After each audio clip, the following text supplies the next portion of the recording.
Hello, and thank you for watching. My name is Maxine Joselow. I am a climate policy and politics reporter for the Washington Post.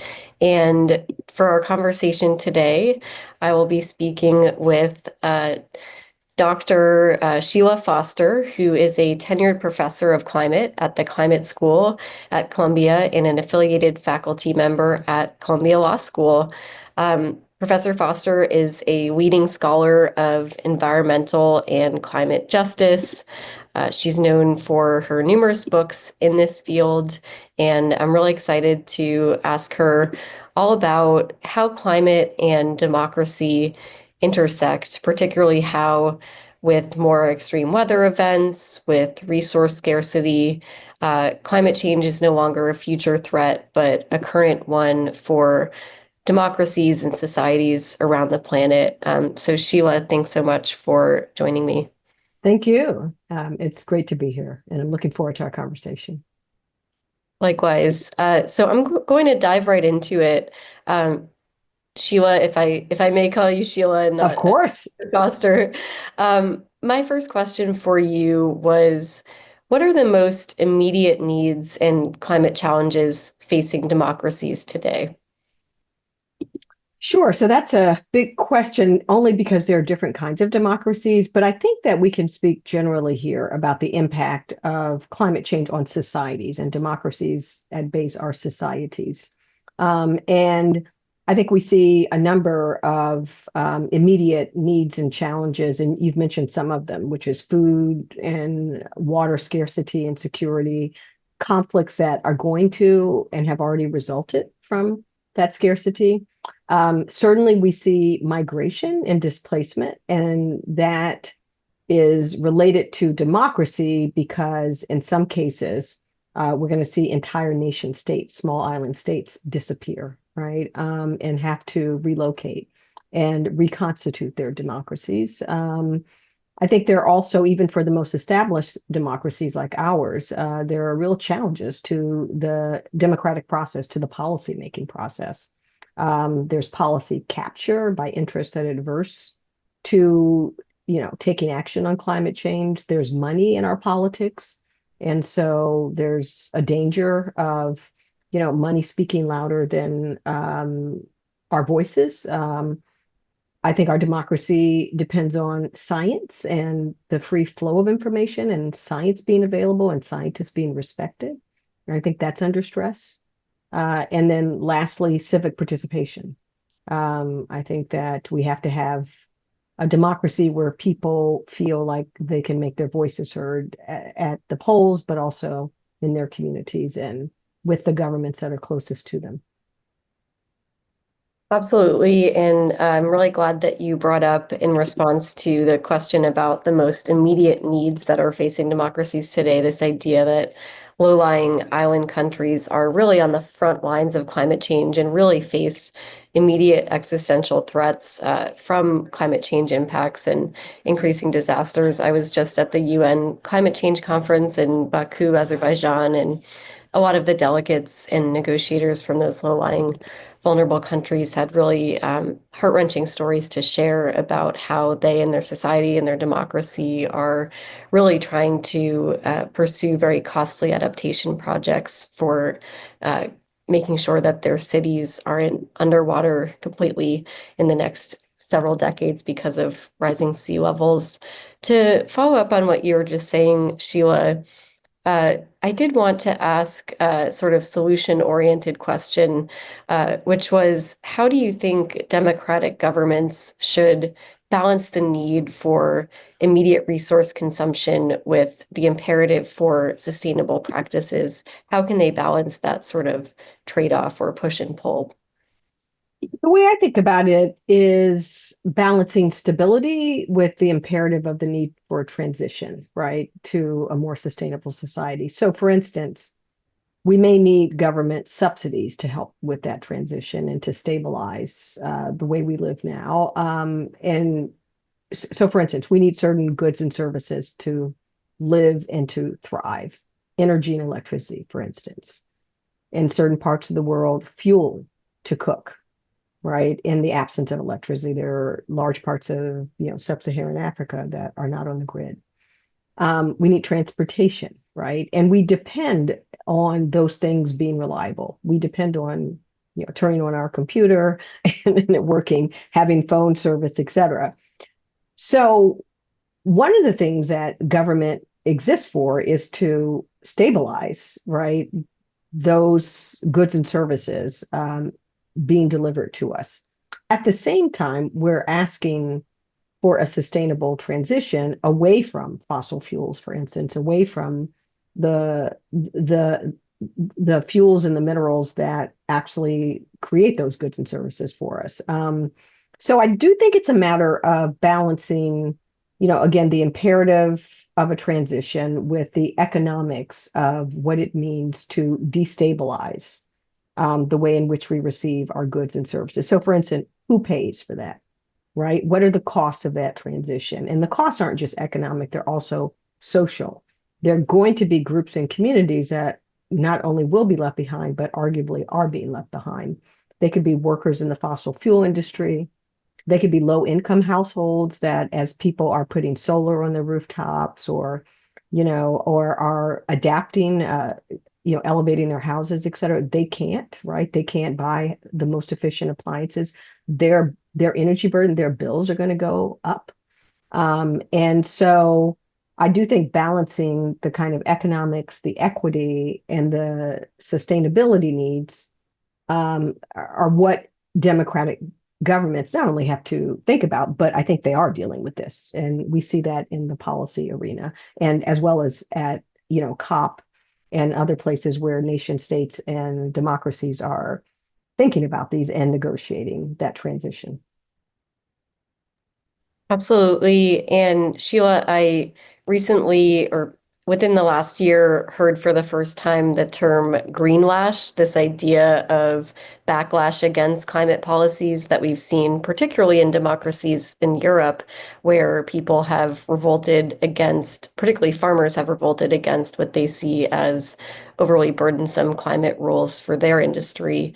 How do you think government leaders in these countries can make sure that they're prioritizing a transition to cleaner forms of energy and to combat climate change without leaving behind people or sparking a green lash of sorts? I think it has to be intentional in terms of policy, and I think you have to do it with subsidies, right? So for instance, if you look at what's happening here in the US, a lot of the policies of the outgoing administration, prioritize what they call energy communities in the Inflation Reduction Act, where, if you were an investor in investing in putting a new battery, manufacturing facility in an energy community, you got more of a discount, more of a tax credit, or Justice 40, prioritizing disadvantaged communities. So that's an intentional policy. In some cases, there are subsidies. If you look at many of the cap and trade programs, both in the EU, but also here, in terms of getting emitting facilities to reduce their carbon, but allowing them to trade, some will be faster and they'll generate allowances and credits, and other will buy that.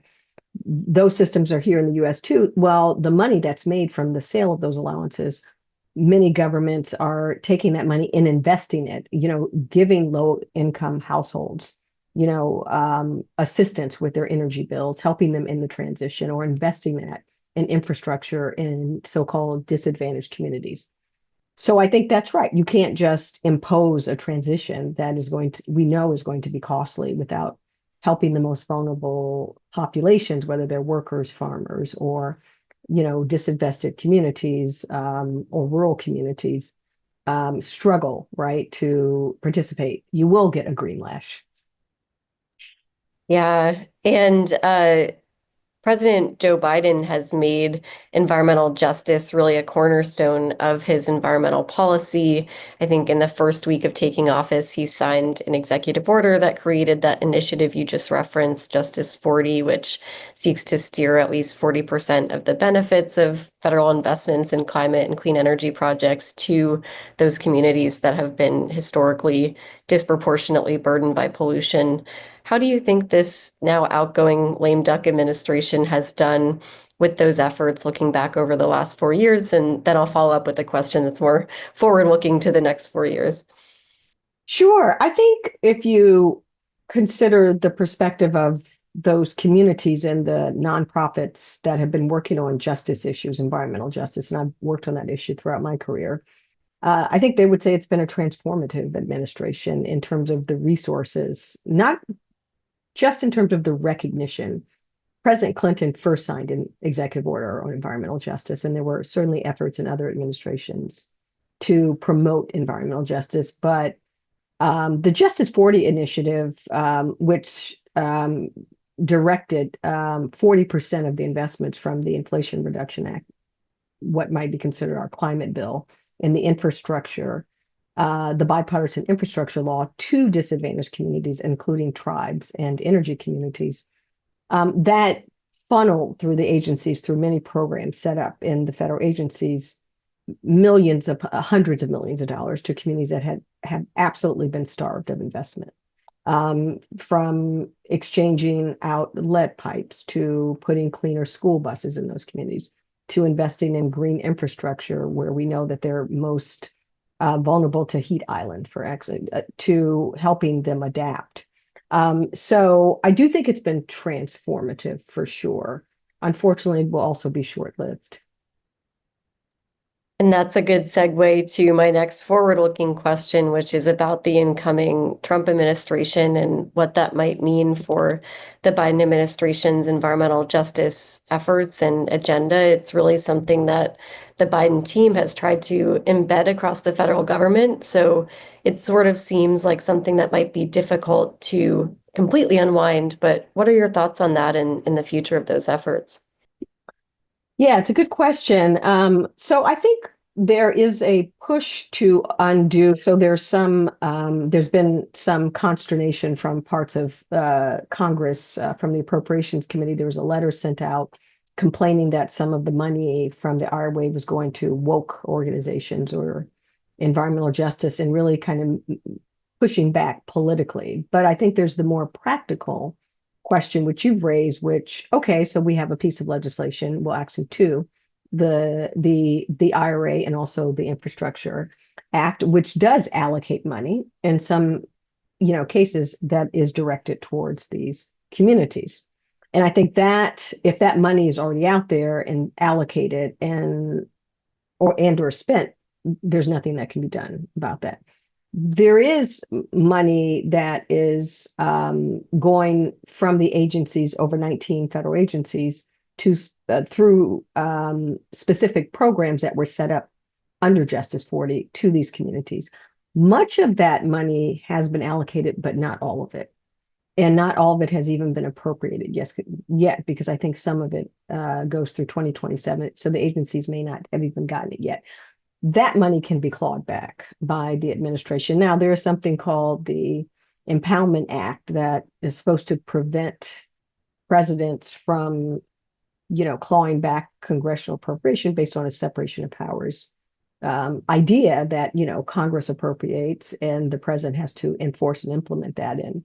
But the Trump administration has suggested that they may challenge that law as unconstitutional. So I do think there will be an effort to claw back money that is not appropriated and allocated. There will certainly be an overturning of the executive orders that Biden signed when he first got into office, which established Justice 40, but then even a later one on environmental justice, which created a White House office of environmental justice. Those will be rolled back, either day one or week one.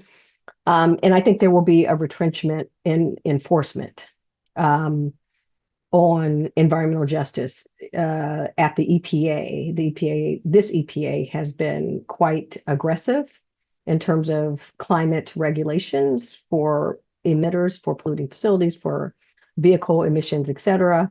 And also on the environmental justice front. And I think that we will see, as we saw in the first Trump administration, that there will be less enforcement. So for sure, a rollback. Absolutely. And my colleagues and I have been reporting on this very question. We recently had an article about this very question of what happens to environmental justice efforts under a second Trump administration. And I think you're absolutely right that Trump has made no secret of the fact that he's not a fan of those efforts or the Inflation Reduction Act. He's called the IRA the quote unquote Green New Scam. And many of his allies really do see environmental justice efforts as what they view as woke, part of the woke agenda, or I've seen comparisons to the acronym DEI, Diversity, Equity, and Inclusion Initiatives, which is different, right? That's about who you hire and that sort of thing. But there seems to be a conflation among his allies of uh, those acronyms, EJ and DEI, and it's wrapped up in conservative criticism of ESG, another acronym, environmental, social, and governance. So it'll be really interesting to see what happens to all those efforts. And what I think I just heard you say, Sheila, is that for money that's already gone out the door, you know, grant programs that have already helped communities, these disadvantaged, overburdened communities, it's going to be difficult for Trump and congressional Republicans to claw that back. Do I have that right? That's right. That's right. There is some money, however, that's been perhaps granted under some of these programs, but hasn't gone out the door. And I think that's the kind of the mushier question is that there's a contract and to get that money to a particular group or community. What is the effort that the incoming administration will make to breach that contract, to not follow through with that legal promise? There will be litigation if they don't, because I think a lot of lawyers are teed up to contest any rollback across the board on these programs, not just environmental justice, but the entire suite of IRA credits, et cetera. So yeah, that's right. So I think there is clear if it's out the door, if it's in the hands of these groups, right? It's there's nothing that can be done. If it hasn't been granted or allocated, they can claw that back easily. But there's a lot of money that they're still trying to get out the door even now. If that is under contract, will they just let that money, flow, or will they attempt to claw it back? I mean, something you said is really interesting, which is to say that, they've made clear that they don't like these kind of programs. But then the electoral politics of this recent election, where Trump did gain more Latino and arguably more Black voters, many of whom come from these communities, on a promise of economic investment and better economics. Some of these programs do match, and some of the kind of credits in the IRA that are directed toward these communities do fit that larger promise. And it would be really interesting to see how hard the pushback is, even if it hurts the very communities that voted for him, right? When they're starting to see these investments come in. It's much like the IRA, where 80% of the money has gone to red states, and now the governors are saying, don't, you know, don't take that back because we have jobs now, we have investments. It's how kind of sunk are these benefits in the communities that support him. Mm-hmm. Absolutely. And one storyline I'll be watching and continuing to cover in my reporting over the next year is in 2025, Republicans have already said they want to reauthorize Trump's tax cuts. And to offset the cost of doing that, they're going to have to probably target and roll back or narrow some of these tax credits in the IRA, even though, as you rightly noted, they're benefiting Republican-led districts overwhelmingly. About 80% of those benefits, according to a Washington Post analysis, That's are right. going to red states and districts. Do you think there will be any pushback or backlash that Republicans get from their constituents, or do you think there's a lack of awareness among those constituents about how those factories that they're going up in their hometowns are actually a result of this law that many people actually haven't heard of? I compare it to the ACA, right? When, the ACA, so-called Obamacare passed, people were against it. I think, public sentiment was against it. But then when people received the benefits and started to use it, and Trump came in and tried to roll it back, Republican Congress people did hear from their constituents. And quite famously, right, he was not able to do so.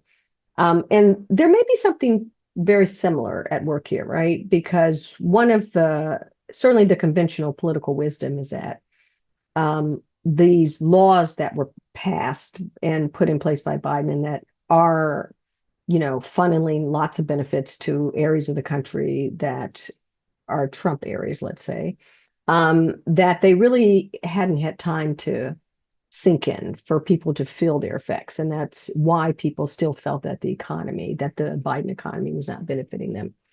Will that change in 6 months? I mean, that's partly your question. Will people realize that the job that they're working at, or the factory or the manufacturing facility that's being built, is a result of the Biden economy, or will Trump claim that as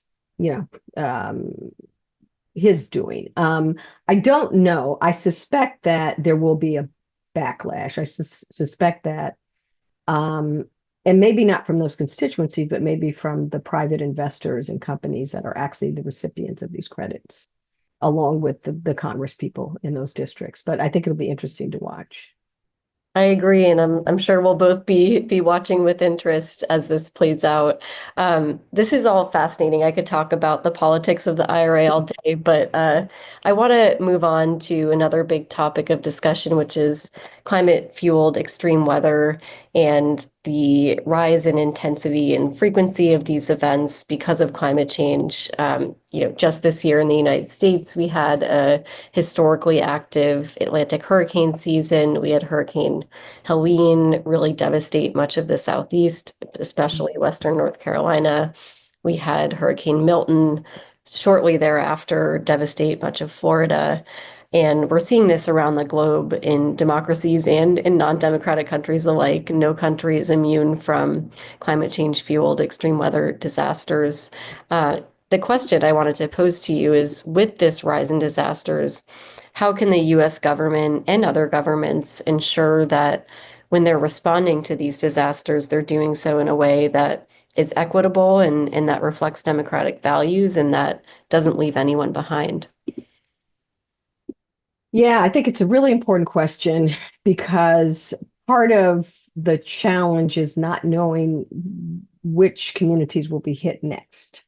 And if we had time to plan, right, then we could think about equity and planning and bringing people's voices in. And we're doing some of that in advance of disasters, where we have projections. Manage retreat, for instance, is a planning process. Can we try to move people away from the coast? Can we try to armor ourselves? And you see a lot of governments, in particular subnational governments, local governments, working with communities to do that.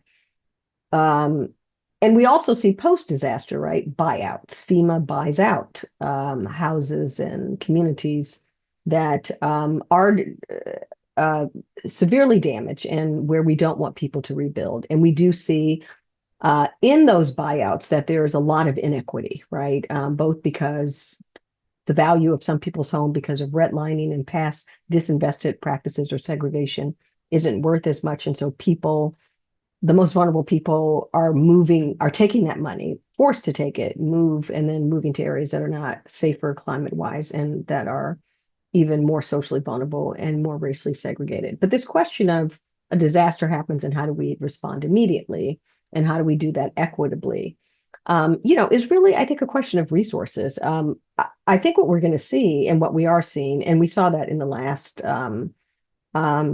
scenario post-disaster in North Carolina, this question about, do we have enough to respond, right? Is FEMA out of money? I mean, some of that was misinformation, but I do think the equity issue here on the immediate heels of a disaster, right, where you are trying to help a community, is really kind of the resource allocation and good information, and that everyone has good information and they're able to rely upon the resources that we're offering, and that those resources are sustainable because we know these are going to keep happening.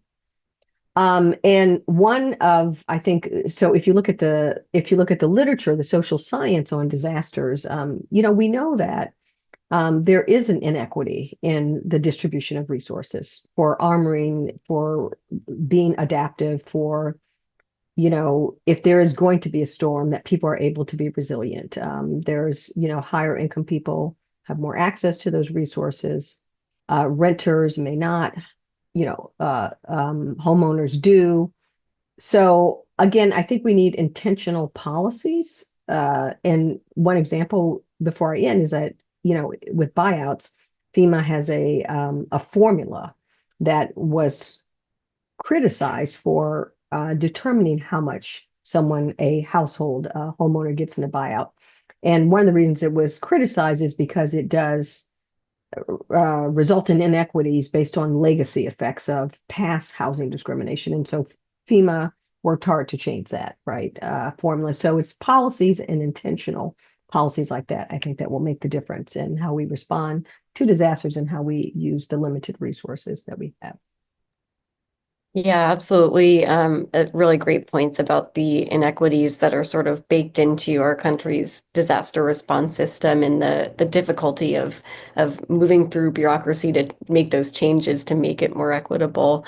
How do you think the federal government did in response to those two recent storms I mentioned, Helene and then Milton? There were a lot of criticisms aired of FEMA. It was election year politics, a lot of it. There were a lot of Republicans and Trump himself criticizing Biden for not going to visit North Carolina sooner, even though disaster experts and emergency management officials were telling me and my colleagues, no, actually, it's really counterproductive for a president to visit the site of a disaster because Air Force One, because of security, the whole air has to be cleared. Helicopters can't get in and deliver emergency supplies. It's very disruptive to ongoing recovery efforts. And then there was this whole, as you noted, this whole wave of misinformation and disinformation where people were spreading false rumors that FEMA was only giving you $750 in individual disaster assistance. And in fact, you can get much, much more than that. How do you think FEMA did in navigating that really complex landscape? I think FEMA did well, actually, and FEMA has a hard job in those circumstances, and particularly in an election year, and particularly that close to an election. I think we saw that. One of the takeaways I think we should think about is there's the federal government overlay on all this, but really the first responders are local governments, right? And the people that are on the ground, and that's partly what you're talking about is don't fly in when it's going to disrupt, right? The people that need to do the work and that are receiving the resources. Much of federal money flows through states and local governments, right? It's the federal government is not on the ground usually, doing all the mechanics of the work. And so I do think, and this goes to the democracy point, the local governments, the counties, the towns, the cities, are the folks that are distributing this money and are the folks that presumably have the trust of those communities. And they are the government that is closest to the people. And so we should be thinking about the role of local governments in disasters, right? And fortifying. Because if there's misinformation or disinformation, the best way to counteract that is for someone that you trust or some area of the elected community, or your government that you trust that brings you information that you can trust. So I think FEMA does a great job, but FEMA is removed from the on the ground disaster and comes in and shares its resources. And so if there is mis or disinformation, people may not trust the federal government, right? Because they're not used to interacting with them. But they will trust the people closest, and not just the local government, but I think all the institutions in the community that work with local governments, and also sometimes that receive some of this money to help people out. So as we think through disaster response in the future, I would lean much more on the local government and governance apparatus than I would on FEMA. I would, keep FEMA doing what it's doing, assuming that, again, it is resilient and lasts through this next few years.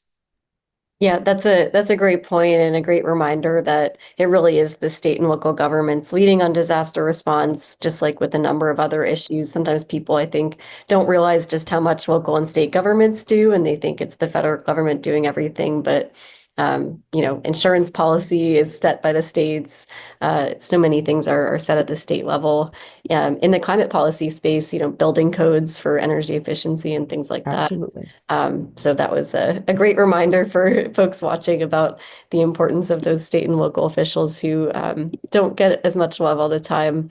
I wanted to circle back to something you said earlier in your answer to my question about disasters and emergency management, which was this idea of managed retreat and this question of whether we can get people to stop living in such risky, disaster-prone areas. We're seeing, insurers refusing to insure new homes in California because of wildfire risk. We're seeing insurers fleeing Louisiana and Florida because of hurricane and sea level rise risk. But people still are moving there and staying there. And how do we, get people to think about climate risk when they're making those decisions of where to live? And how do we get the government to maybe nudge those people as opposed to buyout programs that aren't necessarily so equitable as you were saying? I think it's a real conundrum because you're right. The government is somewhat constrained in what it can do because of the Constitution, right? Says the government may not take private property except for a public purpose and without just compensation. And there's one of the reasons I think we have buyouts is to respond to that. You cannot take property without just compensation. And the buyout is the compensation if you're trying to not use a stick but a carrot but that doesn't work. It doesn't work both because of the equity issues but also the kind of endowment effect. People who live on the coast who can afford to build up or to armor themselves will do that, and so it's been difficult. Managed retreat is a kind of larger planning process that which you can wrap in buyouts and other economic incentives to get people really post disaster. I mean, it's hard to get people to move whole communities, but at least on the heels of a disaster to think, well, let's think more about whether we should rebuild here. I mean, there are extreme examples or suggestions that some governments should stop delivering services to people in these areas. I think that's not going to happen. There are real legal issues.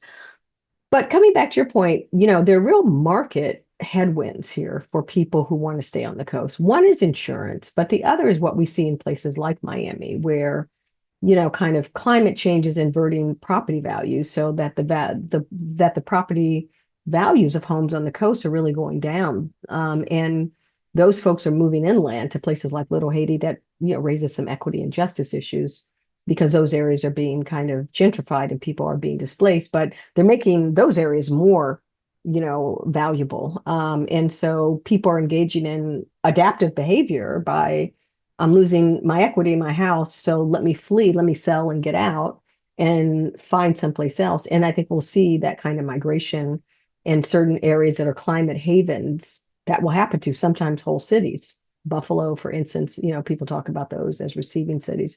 So I think that what policy and government may not be able to do, we're going to see these kind of market effects um, start to do that. And we're seeing that not just with insurers pulling out, but again, this kind of inversion of property value because of climate risk.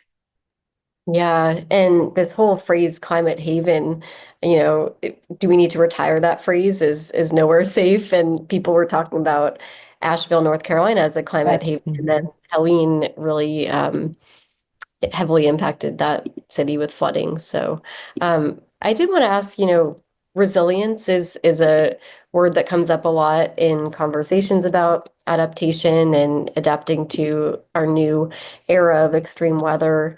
What role do you see local communities and grassroots movements playing in building resilience to extreme weather events? I think what I've seen, or what I've seen, and I think what we'll continue to see is at least the more resource local groups. So here in New York City, for instance, we have We Act for Environmental Justice, a very renowned grassroots group in Harlem that came up with a whole climate action plan, really a plan to make West Harlem more resilient, and began to work with the city on elements of that plan. We saw the same thing in the Rockaways, which got really badly hit by Hurricane Sandy a while ago. And there's a plan called Resilient Edgemere that they're doing with the planning department in the city. And we see that in other cities too, where, local communities may know best what they need. They need a cooling center. Maybe they want, community solar.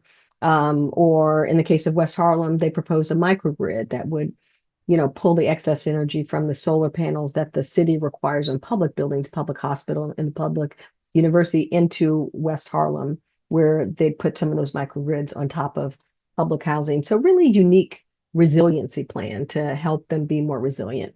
So I think this can happen where you have really well-resourced, well-organized groups. You don't have that everywhere. And so it does fall on local governments who, and most local governments today have a climate action plan. Some of them aren't well-resourced and they're just a plan. But I think it starts there. And then the other question is how the local government brings in communities and brings in voices of different communities. And I think that's where we are going to see a lot of innovation and progress, because again, some of those communities know best what they're, sometimes it's heat, it's not always flooding, sometimes it's, the inability to be warm enough in the winter, if you get freak winter events, because you can't afford your heat or your landlord's not turning it up, and in other places you don't have access to AC during extreme heat events. So what each community needs will vary, and it will be up to the local government to kind of to work with those communities to meet those needs. Yeah, and I completely agree that, grassroots groups and local governments can play a really important role. Do you think that'll become even more true or even more the case under the Trump administration, which may not be prioritizing these messages?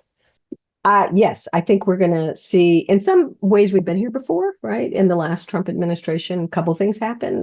One is that we saw, for instance, the rise of something called the U.S. Climate Alliance in 2017, with 24 governors representing over half the population and over half of the U.S. economy come together to work together. We saw climate mayors do that. So I think we're going to see what I would call muscular federalism in a federalist system in which subnational governments like states and localities have power, have some residual power.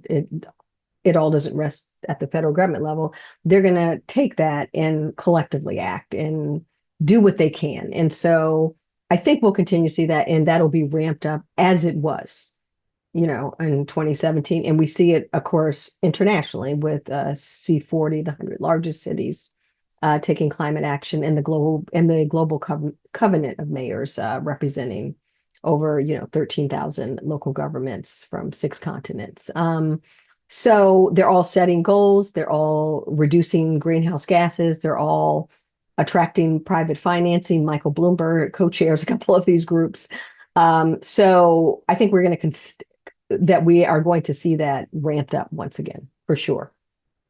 Yeah, I am thinking back to, as you were talking, I was thinking back to this phrase that I heard Governor Jay Inslee of Washington State use when he went to COP29, the UN Climate Summit in Azerbaijan. He kept saying that we shouldn't be saying subnational actors because that makes it sound like they're less than the federal actors. We should be saying supranational. And his whole point was that states are really stepping up and leading on climate regardless of what happens at the federal level. And we did see that, as you noted, during Trump's first term, particularly after Trump withdrew the United States from the Paris Agreement. We had another Bloomberg-backed coalition called, I think it was called We Are Still In. America All In. That's America right. All In. Thank you for Right. checking That's me right. in real time. That essentially, was Yeah. the subnational or supranational actors who said we're still committed to meeting the goals of the Paris Agreement, limiting temperatures to rise to 1.5 degrees Celsius above pre-industrial levels. We're still all in. What And do you? these are bipartisan groups. I mean, I just want to underscore this. These are not just all Democratic governors and mayors. The America All In Alliance, it's interesting. It's not just governors, mayors, it's tribal nations, it's businesses, it's schools, faith-based organizations. So it's this, so I would call it collective action, right? And policy diffusion, right? What one state is doing, another state copies what one city is doing. And that is both within the US and across. And it's still a kind of experiment about whether that can add up to nation states on at COP negotiating the Paris Agreement, which is completely voluntary, by the way. You might argue that some of the ways that these cities and states are establishing firm targets and meeting them and holding themselves to those promises is much stronger than the Paris Agreement, which just requires nation states to submit a plan every few years on what they think they're going to do without any specific goal. Yeah, thank you so much for jumping in and adding that really important point that it has been bipartisan, although I would also argue it has been led a lot by Democratic governors True. with some participation from Republican governors and state and local officials as well, and some businesses which sometimes ally themselves with conservative causes, but have in many cases committed to climate action at the state and subnational level. What are your expectations for those efforts under Trump 2.0? And, California Governor Gavin Newsom has called the special session of the California state legislature to quote unquote Trump proof the state and to get more money. He's asking for millions of dollars to sue the second Trump administration over probably rollbacks of environmental rules. What are you Mhm. expecting and looking for in that space? Certainly more of that. I mean, so one thing to watch on that level is the ongoing cases now in state courts by state and localities that have been suing the fossil fuel industry, trying to get money to reimburse states and localities for the damages that they're seeing from climate change. And so that is an analog to what the governors are trying to do, which is to say that if we don't expect help from a higher level of government or from government per se, we're going to be kind of using the court system to make progress or to at least push back on retrenchment from what we have been able to get. Namely, I think a lot of the investments from the IRA. It's important to recall that the IRA is, yes, it's public money, but it's public money that has attracted private investment, right? Three times. Well, the goal is at least, three times as much private investment. So that is benefiting a lot of these states. And so going into court to try to stop those rollbacks, I think we'll see more of that. We'll see more use of the court system. Biden appointed almost as many federal judges as Trump did. So the courts aren't completely hostile to that. The states, we have really good templates for states working together. Think about the pandemic, right? When, the nine, northeastern, states, when the federal government wasn't being as efficient or functional as they wanted, they worked together. We see that with a program called RGGI, which is the Regional Greenhouse Gas Initiative, and a similar Western initiative where states work together for cap and trade. So I think we'll see more of that, and it maybe will take new and innovative forms. There is this question about whether this new Trump administration will do more to stop those state efforts. And there are really good legal questions about that. We do have a federal supremacy clause that said federal law is supreme. But I think he would need Congress to step in and really start to preempt it. I don't know that the slim majority that the Republicans have, at least in the House, is enough to, I think, pass laws that will shut the states down. So I expect the state governors, and again, it's not across the board. This is a partisan pushback, and it's largely a coastal one, with the exception maybe of Illinois, but and maybe Michigan, we'll see. But I don't. But I expect that to ratchet up and to be strong, but it certainly won't be uniform. Yeah, I think one difference that we're seeing between the first and second Trump administrations is the makeup of the Supreme Court. You did note that Biden was able to install a lot of federal judges, but Trump was also able to install a lot of conservative Supreme Court justices. You're an environmental lawyer with Yeah. decades of experience in this issue. What do you think the new makeup of the Supreme Court means for those efforts? Well, there are cases in front of the Supreme Court, including NEPA, the National Environmental Policy Act, and impact assessment, the question whether they have to take into account climate effects. There are only so there will be Supreme Court cases that are that will overturn longstanding environmental laws and practices that will be harmful for the effort um, in favor of the environment and mitigating climate change. Having said that, there are only so many cases the U.S. Supreme Court can take. They don't take that many cases. they leave it to the federal courts to do most of the business. And what we saw under Trump was lawyers that were pushing back against the rollbacks of rules were immensely successful. Now, I think Trump will be better prepared this time, but so will they. But I think we'll continue to use the federal courts to push back and to make some gains, actually. And not all of those cases will make it to the Supreme Court. So it'll be a mixed bag, as it was the last time. So I do think that that the federal court system is important, and the state court. Let's not forget we have state courts, we have state constitutions. They're increasingly green amendments in state constitutions. There'll be a lot happening in the states, but also in the federal courts. Yeah, absolutely. Well, I think we're coming up towards the end of our Mhm. time with this talk. I often hear from people that climate change and climate policy and even environmental law can feel very doom and gloom and depressing, and oh no, the world is doomed. So I wanted to end on a hopeful note and ask you what brings you hope when you think about the future of the fight against climate change and also the future of democracy. Yeah, those are two separate things. The future of climate, I'm hopeful for the future of climate, in part because I think people are bought in. I think some of the private sector's bought in. I think some of the train has largely left the station on the energy, particularly energy transition. Renewables are up, China is producing more solar than anyone else. Texas has more wind than anyone else. So, and I'm teaching here at the climate school, the next generation of climate professionals. And I think I'm hopeful about that. I'm less hopeful about democracy. I think our institutions are under stress here in the US, and they will increasingly be under stress. But I think on both, there is so much happening at the community level and at the local, the subnational, as much as we don't like, at the local and state level and in communities. Lots of collective action, not just among officials, but among people. And I'm really hopeful that that action will strengthen our democracy, even as it's under a stress test. So I'm going to remain hopeful. I am hopeful about climate and the energy transition. And I'm going to try to remain hopeful that all of us care collectively about our democracy enough to not let it be withered away or weakened to the point where it'll be difficult to come back from that.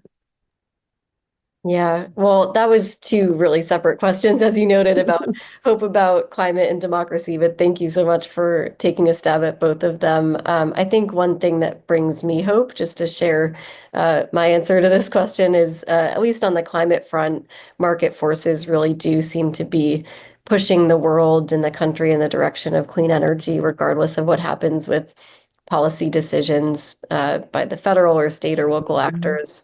It's cheaper to build a new solar farm or a wind farm in most of the country, if not all of the country, than it is to build a new coal-fired power plant. So Absolutely. that's one thing that brings me hope.